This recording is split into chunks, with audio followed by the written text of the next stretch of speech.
Connect பண்ணிடலாமா? கர்த்தர் மகா நல்லவர், அவர் கிருபை மகா பெரியது. ஒருவராக பெரிய அதிசயங்களை செய்கிற தேவன், அதிசயங்களிலே பெரிய அதிசயமாகிய அந்த நாம் அறியாத காணாத தேவனை விசுவாசிக்கும்படியாக தேவன் நம்மை ரட்சித்தது மிகப்பெரிய அற்புதம், மிகப்பெரிய ஆசீர்வாதம். அவருடைய குமாரனையே நமக்காக தந்த தேவன் அவரோடு கூட மற்ற எல்லாவற்றையும் அருளி விட்டார். அதற்காக தேவனுக்கு நன்றி சொல்லுவோம். இன்றைக்கு நம்முடைய சப்ஜெக்ட் பலன் தரக்கூடிய ஜெபம் இல்லையா? அதாவது ஜெபம் செய்ய சிறந்த வழியை, பெட்டர் வே டு ப்ரே. சரிங்களா? இந்த புஸ்தகத்தை நாங்கள் வாசித்த பொழுது, இப்பொழுது எங்களுடைய குடும்பங்களிலே நானும் என்னுடைய மனைவி பிள்ளைகள் எல்லாருமே ஜெபத்திலே எவைகளை கேட்டுக்கொள்ளுகிறோமோ அவைகளை பெற்றுக்கொள்ளுகிறோம். இன்னும் ஒரு சில சின்ன சின்ன காரியங்கள் டிலே ஆகலாம். ஆனாலும் நாங்கள் சோர்ந்து போகிறது இல்லை. ஏனென்றால் நம்முடைய தேவன் நல்லவர், தம்முடைய பிள்ளைகளுடைய விருப்பத்தை வாஞ்சை நிறைவேற்றுகிற தேவன் என்று கண்டுகொண்டோம். இன்றைக்கு மொத்தம் உள்ள 10 பாடங்களிலே 3வது பாடம், அதிகாரங்கள் 5 மற்றும் 6வது அதிகாரங்களிலிருந்து அநேக சத்தியங்களை நாம் கற்றுக்கொள்ள போகிறோம். தேவனுடைய ஆவியானவர் தாமே நம்மை சகல சத்தியத்துக்குள்ள நடத்துகிறவர். இப்பொழுது நாம் நேரடியாக வகுப்பிற்குள்ளாக சென்று விடலாம்.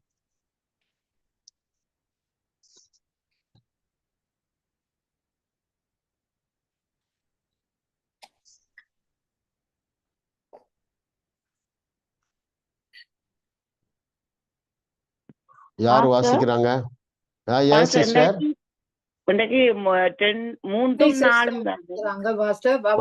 ஆமா, ஓகே, ரைட். ஆமா, வெரி குட். இன்னைக்கு 2வது லெசன், அதிகாரங்கள் 3 மற்றும் 4வது அதிகாரங்கள். Very good. எஸ். முதலாவது கேள்வி, எது அல்ல ஜெபம், ஏன்? Very good. Grace sister. 26வது பக்கம். பிரச்சனைகளை சரியாக அறிந்து கொள்ளாத தேவனிடம் உங்களின் கஷ்டம் நிலையை அறிவிப்பது ஜெபம் அல்ல. Very good. ஏன் சொல்லுங்க. தேவன் உங்களுக்கு பலன் அளிக்க பல மாதங்கள் பின்தங்கியோ அல்லது உங்கள் அவசர தேவை அறியாதவரோ இல்லை. அதாவது நம்முடைய தேவைகளை அவர் அறிந்திருக்கிறபடியினால், பாருங்க எத்தனாவது பக்கம் சொன்னீங்க? 26 2வது பந்தியில லாஸ்ட் பாராகிராஃப். Very good. பிரச்சனைகளை சரியாக அறிந்து கொள்ளாத தேவனிடம் உங்களுக்கு கஷ்ட நிலையை அறிவிப்பது அல்ல ஜெபம். சரிங்களா? அதே போல அதுக்கு முந்தின பக்கத்துல இருக்கு பாருங்க, 25வது பக்கம் கடைசி பாராகிராஃப்ல, ஜெபம் என்பது உங்களது நிலைமை எவ்வளவு மோசமாக இருக்கிறது என்று தேவனுக்கு அறிவிக்கும் விஷயம் அல்ல. ஏனென்றால், ஏன் சொல்லுங்க? ஏற்கனவே அறிந்திருக்கிறார். Very good. கர்த்தர் நல்லவர் பாருங்க, அவர் கிருபை மகா பெரியது இல்ல? ஆமா, நம்ம கிறிஸ்துவுக்குள்ளாக புத்திரர் புத்திரிகளாக இருந்தாலும் பரலோக பார்வையிலே நாம் எல்லாரும் அவருடைய பிள்ளைகளாக இருக்கிறதுனால, எப்படி ஒரு எல்கேஜி யூகேஜி படிக்கிற பிள்ளைகளுடைய எல்லா தேவைகளையும் தாயும் தகப்பனும் அறிந்திருப்பார்களோ, அதே போல நம்முடைய பரம தகப்பன் நம்முடைய எல்லா தேவைகளையும் அறிந்திருக்கிறதுனால அவரிடத்துல வரும்பொழுது சிச்சுவேஷனை நம்ம பெருசா பேச வேண்டிய அவசியம் இல்லை. சரிங்களா? ரொம்ப முக்கியம் பாருங்க. ஒரு நல்ல ஒரு அன்புள்ள தகப்பன், நல்ல ஒரு செல்வ சீமான், ரொம்ப ஒரு எப்படி சொல்லலாம், மகிழ்ச்சியா இருக்கிற ஒரு அப்பா, ஜாலியா இருக்கிற அப்பாட்ட பிள்ளைகள் எவ்வளவு ஜாலியா இருப்பாங்கல்ல, அந்த ஆட்டிடியூடோட நம்ம அவருடைய சமூகத்துல வர வேண்டுமே தவிர இதெல்லாம் பிரச்சனை தலைக்கு மேல இருக்கு என்று சொல்லி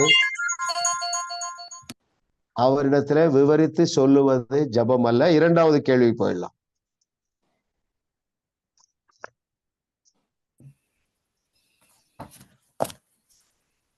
மரணத்தை கொண்டு வரும் ஜெபம் எது, ஏன்? Very good. Yes sister Maheswari. Okay master. அதாவது வந்து 27வது பக்கம் பாஸ்டர். ஜெபத்தில் அவர்களின் எதிர்மறையான வழி அவர்கள் வாழ்வில் மரணத்தை கட்டவிழ்க்கிறது. காரணம், அநேக மக்கள் தாங்கள் ஜெபிப்பதாக நினைத்து கொண்டு செய்வதெல்லாம் முனங்குவது, முறுமுறுப்பது, குறை சொல்வது போன்றதாகும். Very good. ஏன் ஏன் வந்து அது மரணத்தை கொண்டு வரும் ஜெபம்? எதிர்மறையான வழிகளில் நாங்க ஜெபிக்கிறபடியா. ஓகே, பாருங்க, நல்லா கரெக்டா சொல்லிருக்கீங்க சிஸ்டர். நீங்க ஃபுல் மார்க் போட்டுக்கலாம். பேஜ் 27ல பாட்டம் மோஸ்ட் பாருங்களேன். கேள்வி என்ன? மரணத்தை கொண்டு வரும் அல்லது மரணத்தை கட்டுவிழ்க்கும் ஜெபம் எது என்றால், அநேக மக்கள் தாங்கள் ஜெபிப்பதாக நினைத்து கொண்டு செய்வது எல்லாம் முணங்குவது, முறுமுறுப்பது, குறை சொல்வது போன்றவைதான். ஜெபத்தில் அவர்களின் எதிர்மறையான வழி அவர்கள் வாழ்வில் மரணத்தை கட்டவிழ்க்கிறது. தேவனும் அதுல பிரியப்படுகிறது இல்லை. ஆமா, பாருங்களேன், எப்பவுமே வந்து சிணுங்கிட்டே இருப்பாங்க. இல்ல, இங்க இருந்து சொல்லுவாங்க எங்க ஊர்ல, சிணுங்கி, எப்போ என் பேரே சிணுங்கிம்பாங்க. முறுமுறுத்துக்கிட்டோம் இருக்கிற குழந்தைய பாத்தீங்கன்னா பெற்றோருக்கே ஒருவேளை ரொம்ப வந்து பிடிக்காது இல்லையா? ஆமா, அது வந்து அதுக்கு நல்ல நிறைய கேள்விக்கு நம்ம பின்னால பதில் பார்க்க போறோம். சோ நீங்கள் மகிழ்ச்சியோடு என்ன செய்யணும்? அவருடைய சமூகத்திலே வர வேண்டும், துதியோடு வர வேண்டும், கஷ்டப்பட்டு வரக்கூடாது. ஓகே, இஷ்டப்பட்டு வர வேண்டும். யார் அப்படி முணங்காமல் வருவாங்கன்னா, யாரா பதில் சொல்றீங்களா? யாராலே தேவனிடத்துல முறுமுறுக்காமல், முணங்காமல், குறை சொல்லாமல் வர முடியும்? யோசிங்க. விசுவாசம் இருந்தா முணங்கல் வருமா? வராது. அப்போ முணங்குவது, முறுமுறுப்பது, குறை சொல்லுவதெல்லாம் அவிசுவாசத்திற்கு அடையாளம். சரிங்களா?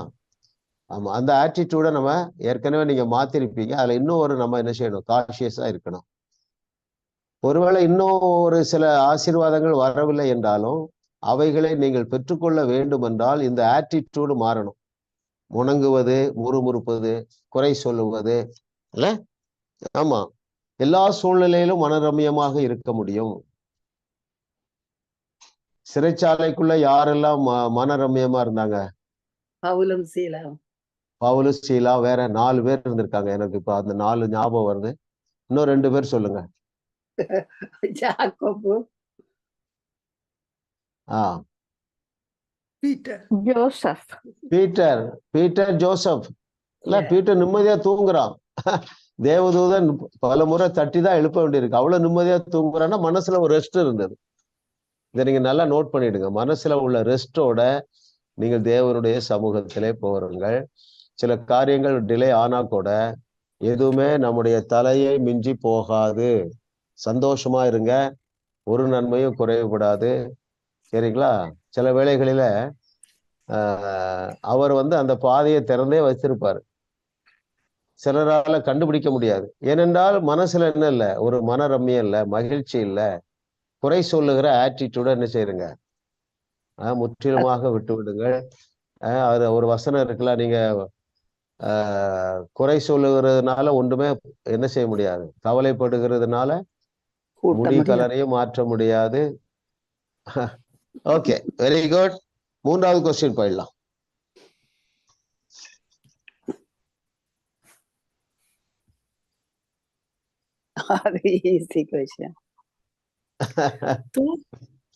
தூக்கம் வராமல் ஜெபிக்க என்ன செய்ய வேண்டும்? Very good. சொல்லலாம் brother Philip. Go to bed and get a good night's sleep. Very good. பாருங்க, அந்த மனுஷன் அமைதியான மனுஷனாக இருந்தாலும் இல்ல, இது ரொம்ப நல்ல தேவையான பதில். பாருங்களேன், என்னோட நண்பர் ஒருத்தர் பெரிய ஒரு ஊழியக்காரரு, நல்லா ப்ரேயர் பண்ணுவாரு, 40 days ஃபாஸ்ட் பண்ணுவாரு. அவருக்கு ஹார்ட் அட்டாக் வந்து ஒரே ஒரு வார்த்தையில அற்புத சுகம் கொடுத்தாரு. அதுக்கு பிறகு இந்த புக்கெல்லாம் வாசிக்க ஆரம்பிச்சாரு.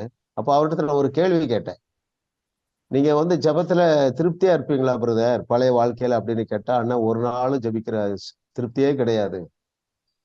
நான் 2 மணி நேரம் ஜெபம் பண்ணுவேன், அதுல ஒரு 10 நிமிஷம் நேர் முழங்கால நிற்காம முடியாம போயிடும், அதுல குற்ற உணர்வுல இருப்பேன். இப்படி அருமையான தேவர்களே, அவர் நம்முடைய தகப்பனாக இருக்கிறதுனால நீங்க முழங்கால் போட்டு ஜெபித்து அவரை ரொம்ப பிரியப்படுத்த வேண்டிய அவசியம் இல்லை. ஓகே, ஹீஸ் அவர் லவ்விங் டேடி. நம்ம அந்த ஆட்டிடியூடுக்குள்ள வந்துருவோம். அப்போ இன்னொரு காரியம் நம்ம பார்த்த பாருங்க, ஏற்கனவே நம்முடைய தேவைகளை எல்லாவற்றையும் அறிந்திருக்கிறார். சில காரியங்கள் டிலே ஆனா கூட அவைகள் ஒன்று உங்களை சேதப்படுத்தாது. சிறைச்சாலைக்குள்ளேயும் இந்த 4 பேர் பாருங்க, யோசேப்பு, பேதுரு, பவுலு, சீலா, நல்லா இருந்தாங்க பாருங்க. ஓகே, 4வது கொஸ்டின் போயிடலாம். பிரச்சனைகளுக்கு உயிர் கொடுப்பது எது, ஏன்?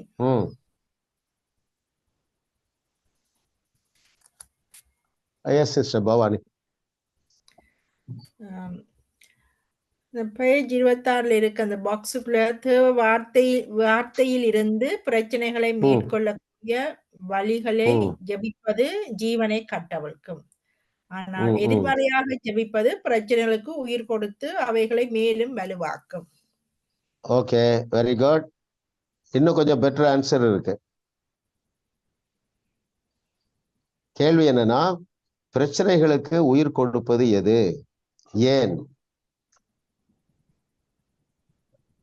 பாருங்க, பேஜ் 27ல அந்த மிடில். எஸ் சிஸ்டர் சொல்லுங்க. அந்த ஹெட்டிங்ல இருக்குது. எதிர்மறையாக ஜெபித்து உங்கள் பிரச்சனைகளை நோக்குவது அவற்றிற்கு உயிர் கொடுத்து அவைகளை மேலும் வலுப்படுத்தும். Very good.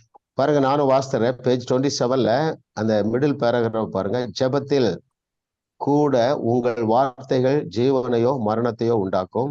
வார்த்தையில் உள்ள தேவனுடைய பதில்களை ஜெபிப்பது ஜீவனை வெளிப்படுத்தும். எதிர்மறையாக ஜெபித்து உங்கள் பிரச்சனையையே நோக்குவது அவற்றிற்கு உயிர் கொடுத்து அவைகளை மேலும் வலுப்படுத்தும். அது எதை? பிரச்சனைகளை வலுப்படுத்திவிடும். அது நீங்க ஏற்றுக்கொள்ளுகிறீர்களோ இல்லையோ அதான் நடக்குது. ஏனென்றால் மரணமும் ஜீவனும் நாவின் அதிகாரத்தில் இருக்கிறது இல்ல. பாருங்க, நீங்க ஜெபத்துல கூட அப்பாட்ட போய் என்ன செய்யுது, எப்பா இப்படி இருக்கு அப்படி இருக்கு எப்படி சொல்லும்போது நம்ம நம்முடைய அந்த ஆத்மா அந்த எண்ணத்துல பாத்தீங்கன்னா ஒரு நெகட்டிவ் தாட் இருக்கு பாருங்க, அது வார்த்தையா வெளியே வருது. நம்ம என்ன பேசுறோமோ அதான் நடக்குது. சரிங்களா? இன்னும் நம்ம முன்னேறுவோம், ஜெபத்திலே நாம் இன்னும் முன்னேறுவோம். சரிங்களா? ஆமா, கர்த்தருடைய பிள்ளைகளுக்கு ஒரு நன்மையும் குறைவுபடாதுன்னு சொல்லி இருக்கிறார். அதற்கு நேராக தான் நம்ம பயணிக்கிறோம். அதுல முக்கியமான ஒரு பாடம், நம்ம அப்பாட்ட இருந்து எப்படி பெற்றுக்கொள்ளுவது என்பது, அது ஜெபம் செய்ய சிறந்த வழி. இதுல என்ன பாக்குறேன்னா, நம்ம பிரச்சனையெல்லாம் இன்னைக்கு ஆண்டவர்கிட்ட சொல்லணும் அப்படின்னு சொல்லி நீங்க ஜெபத்துல உட்காருவீர்கள் என்றால் உங்கள் வாயிலிருந்து எதிர்மறையான வார்த்தைகள் வரும். அது மரணத்தை கட்டவிழ்க்கும், தோல்வியை கட்டவிழ்க்கும், பிரச்சனையை இன்னும் பெரிதாக்கி விடும் என்று சொல்லி நம்ம இங்க வாசிக்கிறோம். ஓகே, 5வது கொஸ்டின் போயிடும்.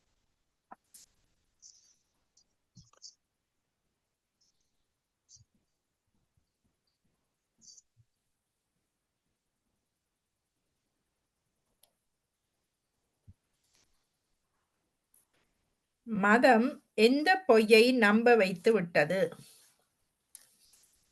ரொம்ப முக்கியமான கொஸ்டின் இல்ல. யாரு சிஸ்டர்? ஜெயக்குமார் அனட்டா, அன்மியூட் பண்ணிடுங்க சிஸ்டர். எஸ். பக்கம் 35. நாம் ஒரு கோபம் நிறைந்த தேவனை தொடர்ந்து சமாதானப்படுத்திக் கொண்டே இருக்க வேண்டும் என்ற பொய்யை நம்ப வைத்து விட்டது. Very good. போதும் பாருங்க. பாருங்க, ரொம்ப சரியான ஒரு நாலேஜ் இல்ல. கொஞ்சம் யோசித்து பாருங்க. நேற்று என்ற ஒருத்தர் பேசினாரு பாருங்களேன், தூத்துக்குடிங்கிற ஊர்ல இருந்து பேசினாரு. 60 வயசு, நல்லா தேவனை நேசிக்கிற ஒரு மனுஷன், பிசினஸ் பண்றாரு. எனக்கு தெரியாது. அவர் இதைத்தான் சொல்றாரு. என்ன சொல்றாருன்னா, எப்படியாவது ஆண்டவரை சாட்டிஸ்ஃபை பண்ணணும், ஆண்டவரை சாட்டிஸ்ஃபைஸ் பண்ணுறதுக்கு நமக்கு என்னெல்லாம் செய்யணும்? இன்னும் என் ஜெபத்தை கூட்டணும் இல்லையா? அதுதான் இங்க சொல்றாரு பாருங்க.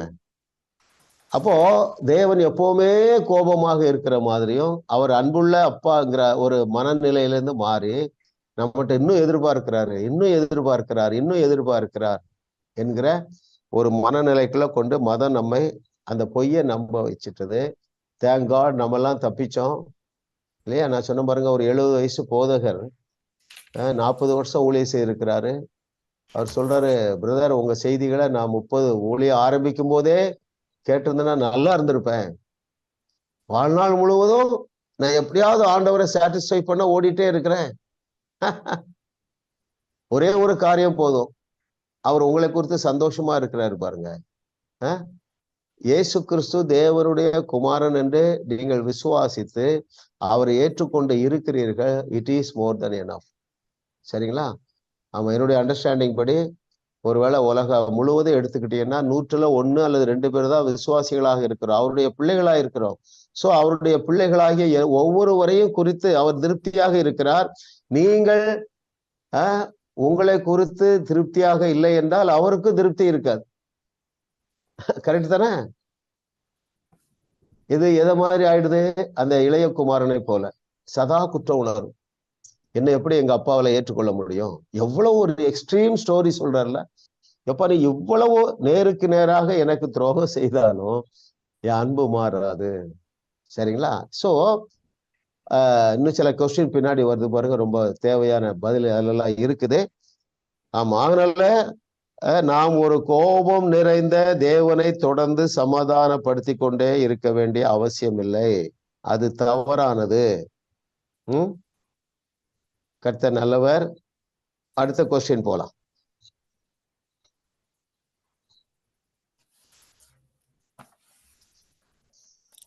தவறு செய்கிறவர்களும் தேவனை தைரியமாக அணுகலாம். ஏன்?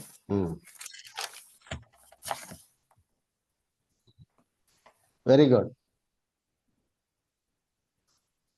Yes sister grace. கிரேஸ் நீங்க சொல்லிட்டீங்கன்னு நினைக்கிறேன்ல.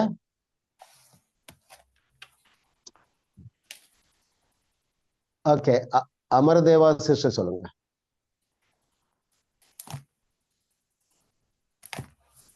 நமது பேஜ் 34. தமது சகல கோபங்களையும் 2000 வருடங்களுக்கு முன்பு சிலுவையில் தமது குமாரன் மேல் வைத்து விட்டார். Very good.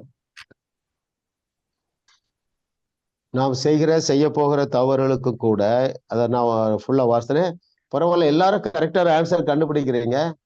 எல்லாரும் நீங்க ஒருத்தர் டிஸ்கஸ் பண்ணுவீங்களா, இல்ல அவரவங்க தனியா தேடி கண்டுபிடிக்கிறீங்களா? Brother Philip, so you search and find it out? I search and find it out. Very good, very good. ரொம்ப சந்தோஷம் பாருங்க, எல்லாரும் ரொம்ப அக்யூரேட்டா நீங்க படிக்கிறீங்க. எவ்வளவு டைம் எடுக்குது? I spend all Sunday. Sister. Oh, yes brother. I spend all Sunday. Oh, it is so lovable, am I right? Yes. Enjoyable. Yeah. Very good. Thank you. Welcome brother. தவறு செய்கிறவர்களும் தேவனை தைரியமாக அணுகலாம். ஏனென்றால் அங்கே 34வது பக்கத்துல 4th பேராகிராஃப் பாருங்க. தேவன் உங்கள் மேல் கோபமாக இல்லை, நீங்கள் எவ்வளவு தவறு செய்திருந்தாலும் பரவாயில்லை. தமது சகல கோபங்களையும் 2000 வருடங்களுக்கு முன்னால் சிலுவையில் தமது குமாரன் மேல் வைத்து விட்டார். எல்லாம் முடிந்தது என்று இயேசு அறிவித்து விட்டார். இப்பொழுது இயேசு செய்தவைகளின் நிமித்தம் நீங்கள் தேவனை பயமில்லாமல் அணுகலாம். தேவன் நீங்கள் பேசுவதை கேட்க ஆவலாக இருக்கிறார். அவர் உங்களை நிந்திப்பதில்லை, அவர் அப்படிப்பட்டவர் அல்ல. ரைட்? கர்த்தர் நல்லவர் பாருங்க. இத பழைய ஏற்பாட்டுல ஒருத்தர் அறிஞ்சிருந்தான். யாரு சொல்லுங்க? என்னுடைய குறைவுகளின் மத்தியிலும் தேவனுடைய அன்பு எனக்கு மாறாது என்கிறதை அறிந்திருந்த யாரு? தாவீது. Very good. அதான் அவனுக்கு கொடுக்கப்பட்ட கிருபை இல்லையா? ரொம்ப ஆச்சரியம் பாருங்க. அவன் என்ன சொல்றான் பாருங்க, எவருடைய பாவங்கள் மன்னிக்கப்பட்டதோ, எவருடைய அக்கிரமங்களை கர்த்தர் பார்க்காம இருக்கிறாரோ அவர்கள் பாக்கியவான்கள் அவன் தான் சொல்றான் பாருங்க. அவனுக்கு அப்படி ஒரு நாலேஜ் வந்ததுல எனக்கு ரொம்ப ஆச்சரியமா இருக்கு பாருங்க. இன்னொருத்த சொல்றான் பழைய ஏற்பாட்டுல, யார் தெரியுமா? பிலேயாம். அவன் என்ன சொல்றான்? இஸ்ரவேலிலே குற்றம் பார்ப்பதில்லை, பார்க்கிறது இல்ல. நீங்க இந்த மாதிரி பைபிளை தியானிக்கும் போது அவர் மேல நமக்கு இன்னும் அன்பு பெறுகிறது. அந்த அன்பு என்ன செய்கிறது என்றால் முற்றிலுமாக நம்முடைய எண்ணங்களை மாற்றி விடுகிறது. ஒரு ரிலாக்ஸேஷன், ஒரு விடுதலை இல்லையா? அநேக பாவ எண்ணங்களிலிருந்து விடுதலை. ஆனாலும் விழுந்து போன உலகத்துல என்னது நம்முடைய கீழ்ப்படிதலே குறைவு இல்லாமல் இருக்காது. மூன்று காரியங்கள் மாறாது, சரிங்களா? ஒண்ணு, அவர் உங்க மேல வச்சிருக்கிற அன்பு மாறாது. அந்த ரிலேஷன்ஷிப்பை கட் பண்ண மாட்டாரு. மூன்றாவது, உங்களுக்கு என்ன ஆசீர்வாதங்களை வாக்கு பண்ணியிருக்கிறாரோ அவைகள் எல்லாமே உங்களுக்கு பெற்றுக்கொள்ளுவார். நாலாவது ஒன்றை சேர்த்து சொல்லுகிறேன், உங்களை வைத்து என்ன திட்டத்தை தேவன் நிறைவேற்ற அவர் பிளான் வச்சிருக்கிறாரோ அதையும் நிறைவேற்றுவார். இந்த வெளிச்சத்துக்குள்ள வாங்க. ஆமா, ஒரு நாளும் சோர்வுக்கு இடம் கொடுக்காதீங்க, சரிங்களா? குற்ற உணர்வுக்கு இடம் கொடுக்காதீங்க. Very good. தவறு செய்கிறவர்களும் தேவனை தைரியமாக அணுகலாம், ஏனென்றால் தமது அதாவது எல்லாவற்றுக்கும் பரிகாரம் பண்ணிவிட்டார். அது அவருடைய அனந்த ஞானம். His sovereign wisdom we cannot comprehend. அது எப்படி? நான் இப்பதானே பாவம் செய்யறேன் 2000 வருஷத்துக்கு முன்னால, அதான் He is God. It is His sovereign wisdom. பாருங்க, இதெல்லாம் நீங்க கொஞ்சம் நம்ம திங்க் பண்ணணும்ல. அதனாலதான் எழுதியிருக்கு. என்ன எழுதியிருக்கு? அவர் அன்புள்ள தேவன், அவர் அன்பாகவே இருக்கிறார். அது நம்மளால விளங்கி கொள்ள முடியல. ஹியூமன் மைண்ட் என்ன செய்யுது? நாம் செய்த தவறுக்கு, நாம் செய்த கிரிமினல் ஆக்டிவிட்டிக்கு நான் தானே தண்டிக்கப்படணும். அது ஹியூமன் மைண்ட் இல்லையா? கடவுள் என்பவர் எல்லாவற்றையும் கடந்தவர். நம்ம மைண்டுக்கு அது புரியாது, புரிய வேண்டிய அவசியம் இல்லை. எழுதி இருக்கிறது. எனவே நீங்கள் குற்ற உணர்வு அடைய வேண்டிய அவசியம் இல்லை.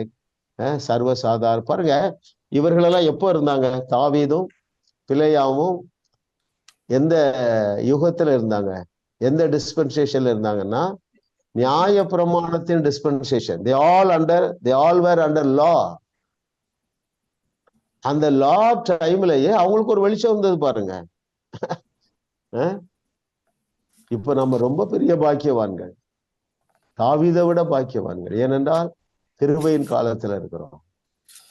அவனுக்காக இயேசு கிறிஸ்துவுடைய சரீரம் கிழிக்கப்படவில்லை, ரத்தம் சிந்தப்படவில்லை, அவருடைய நாமம் இல்லை. அப்பொழுதே அவனுக்கு வெளிச்சம் பாருங்களேன். பழைய ஏற்பாட்டிலையும் யாரெல்லாம் அந்த வெளிச்சத்துல வாழ்ந்தாங்களோ அத்தனை பேரையும் தான் தேவன் லிஃப்ட் பண்ணி இருக்கிறார். உதாரணத்துக்கு பாருங்களேன், இவன் சொல்றான் பாருங்க, யார்? யோசேப்பு. அந்த ராஜாட்ட சொல்றான், ராஜா நீர் அந்நிய தேவன் தான், நீர் யூதன் அல்லாதவர் தான், ஆனா எங்க தேவன் உமக்கும் மங்களகரமானதுதான் சொல்லுவார். பாப்பா, அந்த சத்துருவாகிய பார்வோனுக்கே தேவன் மங்களகரமான ஆசீர்வாதத்தை தான் வைத்திருக்கிறார் என்றால், அவருடைய நாமத்தை அறிந்த உங்களுக்கு இல்லையா, அவருடைய பிள்ளைகளாக தேவனால் சேர்த்து கொள்ளப்பட்டிருக்கிற நமக்கு குறைவு வைப்பாரா? வைக்கவே மாட்டாருங்க. மங்களகரமானதான் வச்சிருக்கிறார். வெளிச்சத்துக்குள்ள வாங்க, சோர்ந்து போகாதீங்க. நடக்க முடியாதவற்றை நம்புங்கள். எது நடக்க முடியல? இப்ப நாம சில சீனியர் சிட்டிசன் எல்லாம் இருக்கிறீங்க. இனிமே எனக்கு என்ன இருக்கு, எல்லாம் முடிஞ்சு போச்சு, நல்லா என்ஜாய் பண்ணிட்டேன், எல்லாம் அப்படி நினைக்காதீங்க. ரிஜுவனேட் பண்ணுங்க, மைண்ட் செட்டை மாத்துங்கள். ஆமா, தப்பவே முடியாது. 80 வயசுலதான் யாருக்கு ஆசீர்வாதம் வருது? மோசேக்கு அழைப்பு வருது. 100 வயசுலதான் ஆபிரகாமுக்கு ஆசீர்வாதமே வருது பாருங்க. கர்த்தரை தெய்வமாக கொண்ட நாம் பாக்கியவான்கள், ஏனென்றால் அவர் நம் மீது இப்பொழுது கோபமாக இல்லை. அந்த கதையை அந்த ட்ரூத்தை சொல்லுவதற்குதான் நல்ல தகப்பன சொல்றாரு. அவன் பாருங்க, தூரத்துல வரும்பொழுதே ஓடி போய் கட்டி அணைச்சிட்டாங்களாம். சரினா அந்த தகப்பன் அவருடைய அன்பு, இன்னும் சொல்ல போனா அவருடைய அன்பு பெருகிதான் இருக்கும். அப்படி ஒரு வசனம் இருக்கு, யாராவது யோசிங்க. இவன் பெரிய பாவம் பண்றான், அப்பாவுடைய அன்பு பெருகுது. ஒரு வசனம் இருக்கு. என்ன வசனம் தெரியுமா? பாவம் பெருகின இடத்துல கிருபை பெருகு. கிருபை பெருகுது. ரைட்? எப்பப்பா இதெல்லாம் ஆண்டோடைய அன்புங்க, அவருடைய அனந்த ஞானம். பாருங்க, ஒரு 1,00,000 ரூபாய் கடன் அடைக்கணும்னா நமக்கு தேவன் எவ்வளவு தரணும்? 1,00,000 ரூபாய் தரணும். அந்த கிருபை எப்படி பெருகுது பாருங்க. 1,00,00,000 ரூபாய் கடன் இருந்தா அதிக தொகை வேணும். அதே போலதான் பாவம் பெறுகிற இடத்துல கிருபை பெருகுது. எப்பொழுது இது நடக்கிறது என்றால் நீங்கள் அந்த கில்ட்டி கான்சியஸ்க்குள்ள போகவே கூடாது. சரிங்களா? ஆமா, கர்த்தர் சித்தமானால் நம்முடைய கோர்ஸ்ல மனசாட்சிங்கிற புஸ்தகத்தை நம்ம சேர்த்துக் கொள்ளணும்.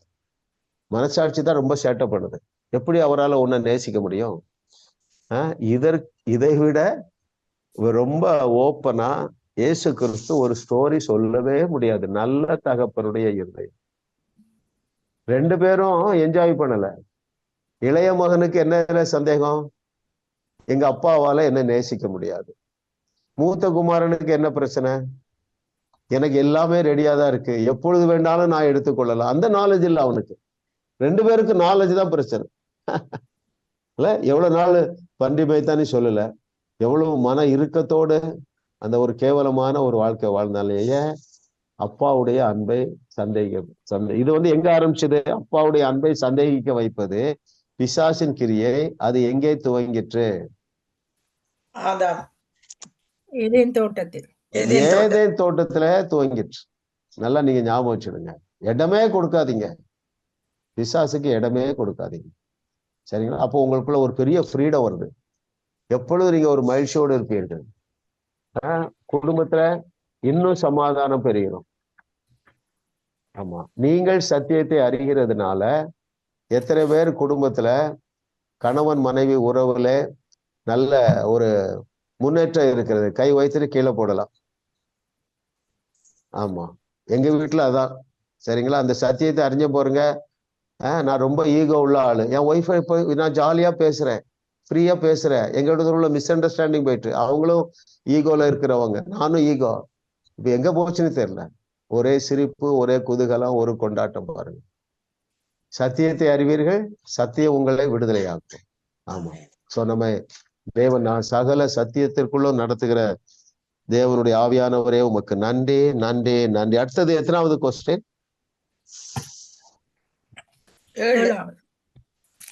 7வது. ஓகே.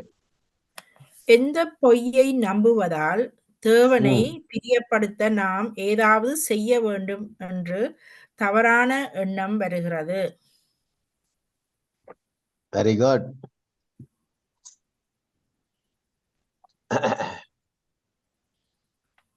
லிதியா சிஸ்டர் சொன்னீங்களா?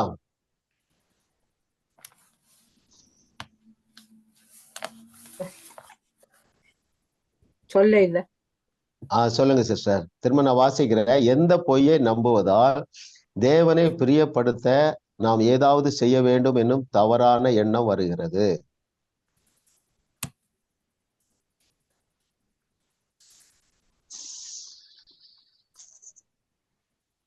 கண்டுபிடிக்கல பாஸ்டர். சரி, okay okay okay okay okay.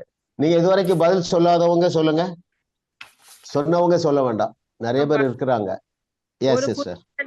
தேவனோடு தனியாக முழங்கால் படியிட்டு வேறொரு சிந்தனையும் இல்லாமல் கண்களை மூடி இருக்க முடியுமா என்றால் அது நல்லது. ஆனால் தேவனை பிரியப்படுத்த அப்படி செய்வது வேண்டிய அவசியம் இல்லை.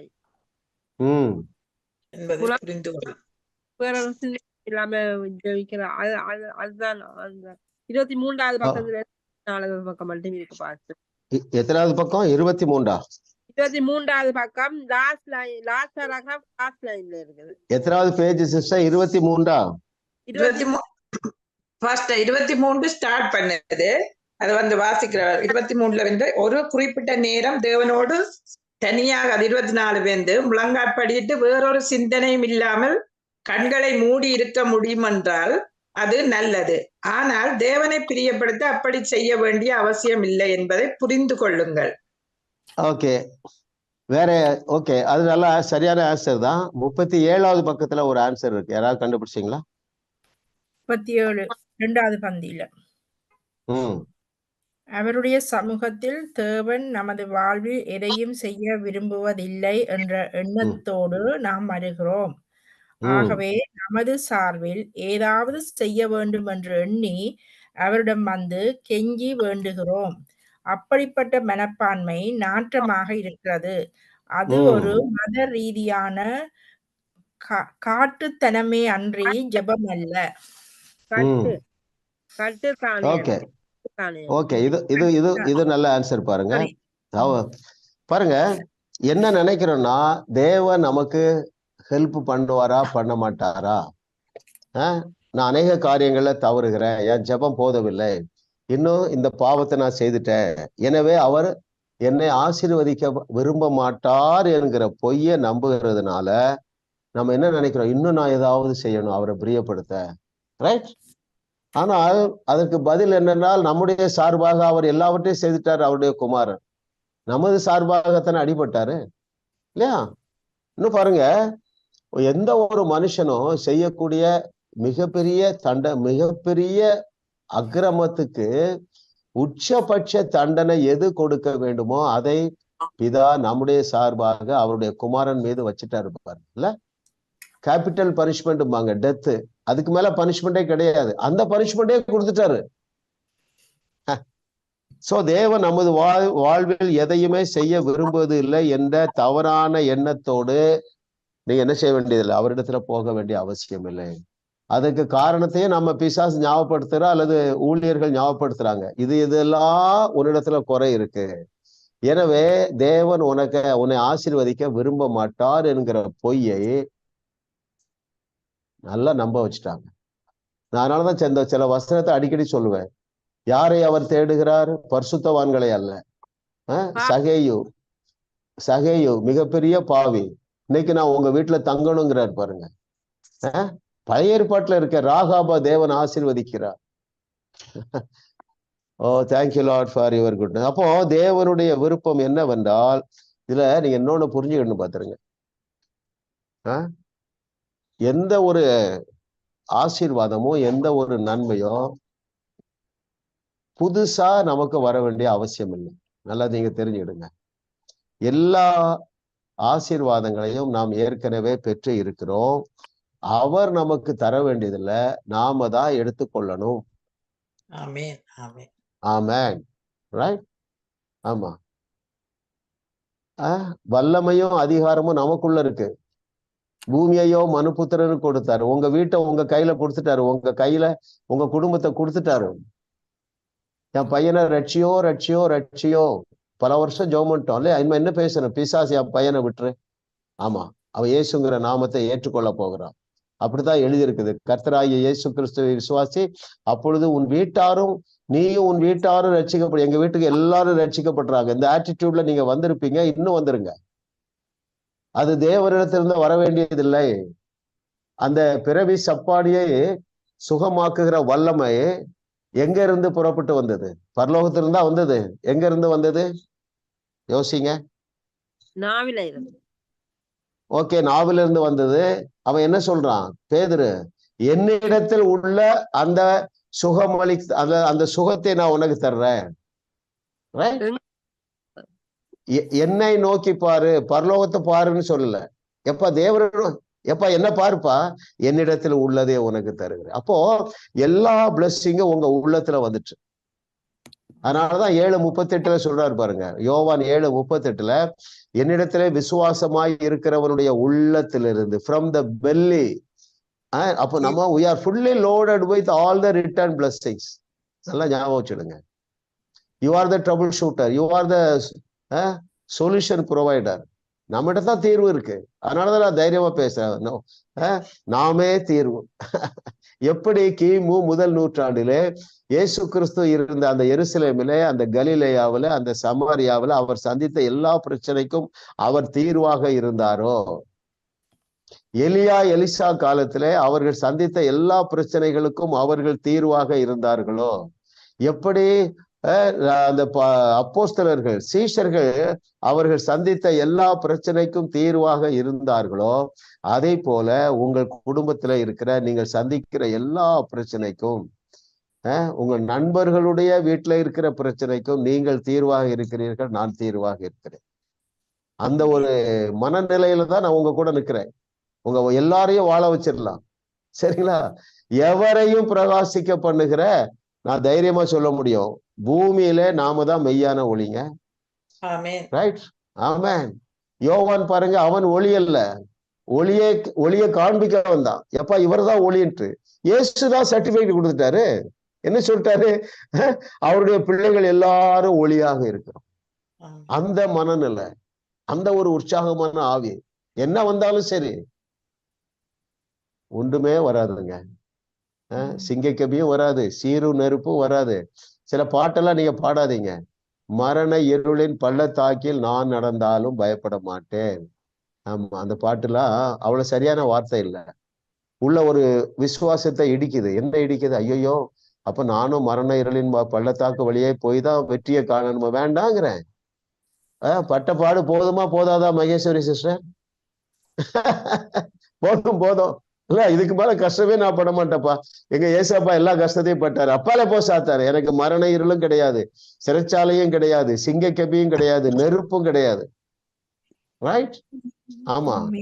ஏதாவது ஒரு கூட்டத்துல அந்த பாட்டை பாடுனா நீங்க என்ன செய்யணும்? வாயை பொத்திக்கிடும். ஆமா.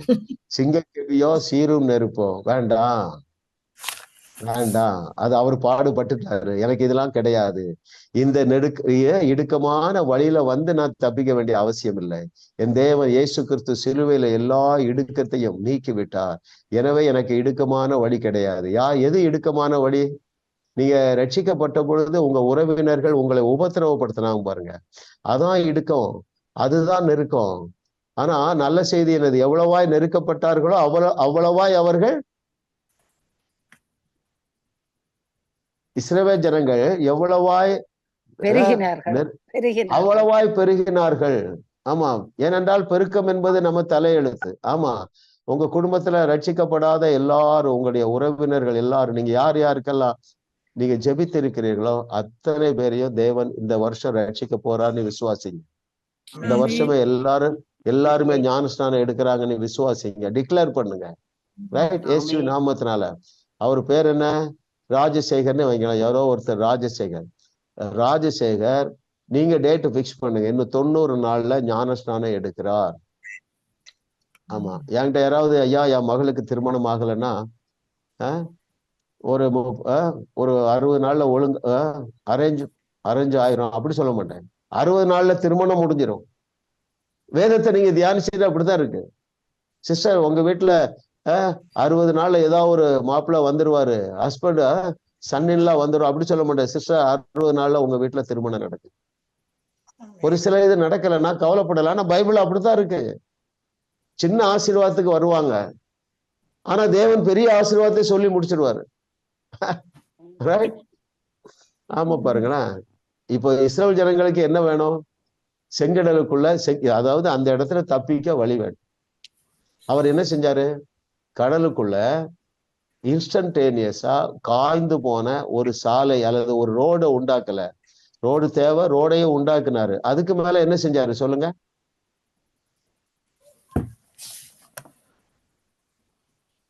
அவர்களுக்கு ஒரு பாதை தேவை, அது மட்டும்தான் தேவை.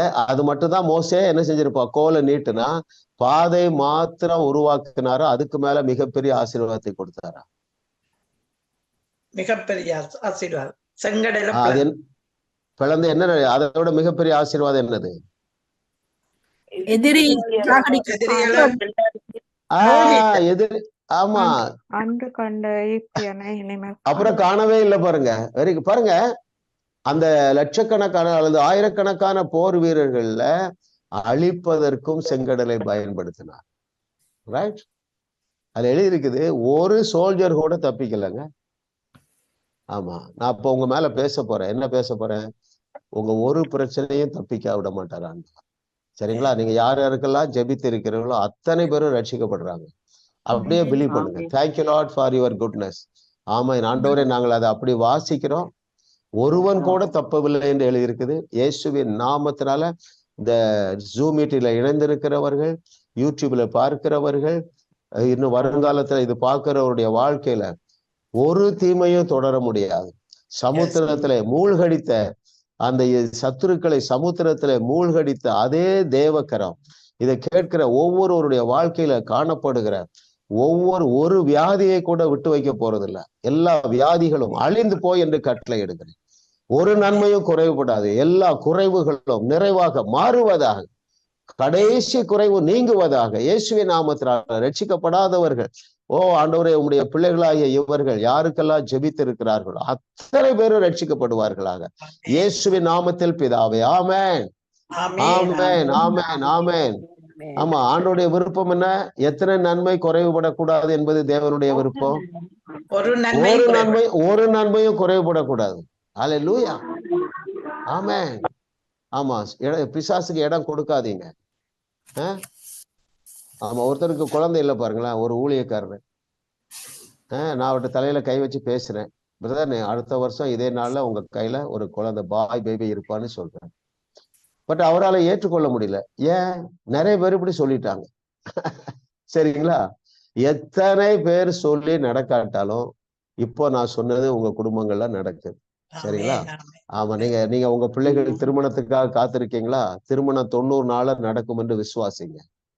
ரட்சிக்கப்படாத உங்க பிள்ளைகள் 90 நாள்ல ரட்சிக்கப்படுறாங்க, விசுவாசிங்க. ரைட்? ஆமா, குடியிலிருந்து விடுதலை ஆகாத உங்க குடும்பத்தார் குடியிலிருந்து 30 நாள்ல இல்ல, இன்றைக்கே விடுதலை ஆயிட்டாங்கன்னு விசுவாசிங்க. ஏனென்றால் நாம் சொன்னபடியே ஆகும் என்று சொன்னவர் இறைமகனாகிய இயேசு கிறிஸ்து. அவருக்கு பொய் சொல்ல தெரியாது. இப்ப நம்ம அடுத்து எந்த கொஸ்டின் நம்பர்? 8வது கொஸ்டின் நம்பர் 8.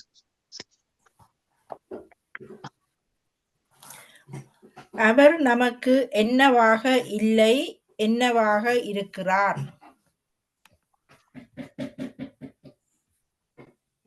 ஓகே, இதுவரைக்கும் சொல்லாதவங்க சொல்றீங்களா? நியாயாதிபதியாக இல்லை பாஸ்டர், தந்தையாக இருக்கிறார். வெரி குட், கரெக்டான பதில் பாருங்க. இதை நீங்க மனதில் நல்லா வச்சுக்கிடுங்க. ஓகே, பேஜ் 34 பாட்டம் மோஸ்ட் பாருங்களேன். நன்றியோடு அவர் வாசல்களில் பிரவேசித்து அவரை துதியுங்கள். அவர் பரிசுத்தராகவும் தயவுள்ளவராகவும் சுத்தமானவராகவும் நல்லவராகவும் இருப்பதற்கு நன்றி சொல்லுங்கள். உங்களுடைய நியாயாதிபதியாக இல்லாமல் உங்களின் தந்தையாக இருப்பதற்காக ஸ்தோத்தரியுங்கள். ரைட்? இன்னும் இதுல நான் உன்னை கூட்டி சொல்றேன், நியாயமுள்ள நியாயாதிபதி ஒரு தப்புக்கு ஒரு நேரம் தான் தண்டனை கொடுப்பார். அதே போல நியாயாதிபதியாகிய நம்முடைய தகப்பன் அவன் அன்புள்ள தகப்பனாக இருக்கிறதுனால திரும்ப நம்மை தண்டிக்க போகிறவர் அல்ல. ஏனென்றால் நம்முடைய எல்லா பாவங்களுக்காகவும் அவருடைய மூத்த குமாரனை தண்டித்து விட்டார். ஒரே பேரான குமாரனானவனை தண்டித்து விட்டார். நம்முடைய அன்பான தந்தையாக இருக்கிறாரே தவிர, ஒரு வசனம் இருக்கு, அவர் நீதியுள்ள நியாயாதிபதி. சரியா? சொல்லுவாங்க என்னது, என்ன சொல்லுவாங்கன்னா, நியாய தீர்ப்பு தேவனுடைய சபையில தான் நடக்குது. ஆமா, நியாயம் தீர்க்கப்பட்டாச்சு, எல்லாரும் நல்லவங்க, அதான் ஜட்ஜ்மெண்ட். கரெக்ட்? ஆமா, பழுதொண்டுமே உங்களிடத்துல இல்ல. ஒரு ஆண்டவருடைய வார்த்தையிலே சொல்லுது. அப்புறம் ஆண்டோடைய இருதயம் அதான். எது தெரியுமா? நம்மிலே பழுது ஒன்றுமில்லை. It is so costly. எது? Salvation, zoe. அந்த சால்வேஷன் ரொம்ப காஸ்ட்லிங்க. எந்த அளவுன்னு சொன்னா, நம்மிடத்திலே பழுது ஒன்றும் இல்லை. நம்மிடத்திலே பழுது ஒன்றும் இல்லாமல் இருப்பதற்காக தான் இயேசுவையே நமக்கு நீதியாக வச்சிருக்கிறாரு. நம்மிடத்திலே பழுது ஒன்றும் இருக்கக்கூடாது என்பதற்காக தான் இயேசுவையே நமக்கு தேவ நீதியாக வச்சிருக்கிறாரு. எல்லாமே எக்ஸ்ட்ரீம் பிளஸிங்கா தெரியுது. என்ன சொல்றாரு? எப்ப நீதியெல்லாம் வேகாது, எனக்கு அக்செப்ட் பண்ண முடியாது. நான் ஒண்ணு செய்யறேன், என் குமாரனையே உனக்கு நீதியாக்கிறேன். பாப்பா ஆமா, எந்த வசனம்?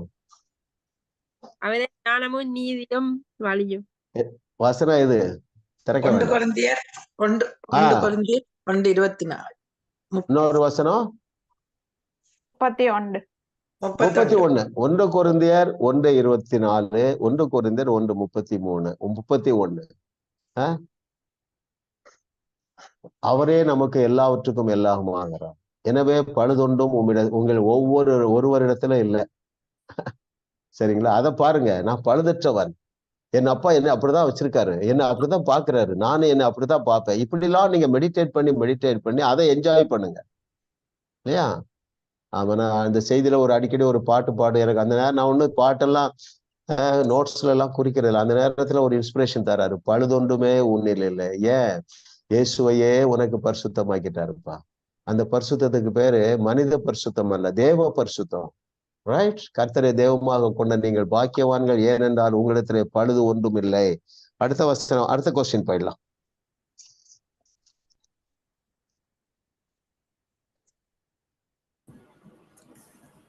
மதம் போதிக்கும் 4 குப்பைகள் எழுதுக. இது வரைக்கும் சொல்லாதவங்க யாரும் சொல்றீங்களா? 36வது பக்கத்துல ஃபர்ஸ்ட் பேராகிராஃப்ல தேவன் மக்களுக்கு வியாதியை கொண்டு வருவதில்லை. அப்ப எது குப்பைனா, ஆண்டவர் வியாதி தந்து உன்னை திருத்துவார் என்பது குப்பை. ஓகே, நானே வாசித்துறேன். உங்கள் வாழ்வையில் கரெக்டான அந்த சென்டென்ஸை நீங்க பிடிச்சிடுறீங்க. எனக்கு அதான் ரொம்ப ஆச்சரியமா இருக்கு. ஜென்ரலா அந்த பேராகிராஃப் சொல்றதையும் விட்டு அதையும் தாண்டி கரெக்டா பிடிக்கிறீங்க. Very good sister.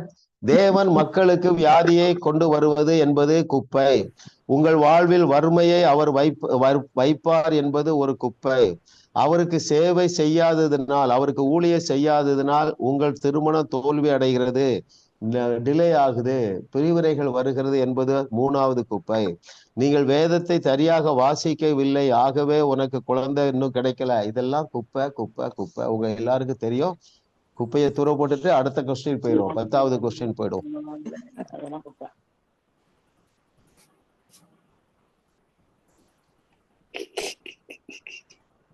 நம் தகப்பனம் எதற்கு இணங்க நடந்து கொள்ள வேண்டும்? எஸ், கடைசியா இன்னும் சொல்லாதவங்க சொல்லுங்க, யார் சொல்ல விரும்புறீங்க? கேள்வி என்னவென்றால், நம் தகப்பனிடம் எந்த ஆட்டிடியூடோட போகணும், எதை புரிந்து கொண்டு செல்ல வேண்டும், அல்லது எதற்கு இணங்க நடந்து கொள்ள வேண்டும்? எஸ், 37வது பக்கம் பாஸ்டர். அவர் எல்லாவற்றையும் கொடுத்து விட்டார் என்று எங்கள் இதயத்தில் நாங்கள் அறிந்திருக்கிறபடியால் கைகளை எடுத்துக்கொள்ள வேண்டும். Okay, very good. வேற யாரு சொல்றீங்க? 33வது பக்கம். மற்றும் எனது அன்பையும் இரக்கத்தையும் பெற்றுக்கொள்ள எவ்வளவு தகுதியற்றவன் என்பதை குறித்தும் ஒன்றும் பேசாமல் இருக்க வேண்டும் என்றும் நான் விரும்புகிறேன். ஒரு முறையாவது எனது சமூகத்தில் வந்து நீ என்னை நான் உன்னை நேசிக்கின்றேன் என்பதற்கு நாங்கள் நடந்து கொள்ள வேண்டும் என்று நான் விரும்புகிறேன். ஒன் வேர்டுல யாரு சொல்றீங்க? 1 or 2 words. அவர் நாங்கள் உங்களை நேசிக்கிறோம். அவ்வளவுதான். ஆண்டவர் உங்களை பார்த்து சொல்ற, எப்பா நான் உன்னை நேசிக்கிறேன், அந்த எண்ணத்தோடு வா. உன்னுடைய தகுதியெல்லாம் நீ பாக்குற மாதிரி நான் பார்க்கல, என் குமாரனே பார்க்கிறேன், என் குமாரனாக நான் உன்னை பார்க்கிறேன். அதனாலதான் 1 யோவான் 4:17 சொல்றாரு, அவர் இருக்கிற பிரகாரமாக நாமும் இந்த உலகத்துல பழுதற்றவர்களாக இருக்கிறோம். ஒரு அல்லேலூயா சொல்லுங்க. எவ்வளவு பெரிய சத்தியம். அப்படியே பெற்றுக்கொள்ளுங்க. பிதாவே உமக்கு நன்றி அப்பா. இந்த நாள்ல தேவனுடைய ஆவியானவர் எங்களுக்கு கற்றுத்தந்த இந்த சத்தியங்கள் ஒவ்வொன்றும் இந்த பிள்ளைகளுடைய இருதயத்துல, யூடியூப்ல இணைய போகிற பிள்ளைகளுடைய இருதயத்துல ஆழமாக பதிவதா. இந்த வார்த்தையை பிசாசனை திருட முடியாது. இந்த வார்த்தைகள் இன்னைக்கு நாங்க தியானித்த வார்த்தை, என்னுடைய வாயிலிருந்து புறப்பட்டு வந்த ஒவ்வொரு வார்த்தையும் இவருடைய இருதயத்துல ஆழமாக அது பதிவதாக, 30, 60, 100 மாத்திரமல்ல, 1000 பலன் கொடுப்பதாக. தேவரின் உமக்கே நாங்கள் நன்றியை செலுத்துகிறோம். இயேசுவின் நாமத்தில் பிதாவே, ஆமென். ஆமென். நாளைக்கு இன்னும்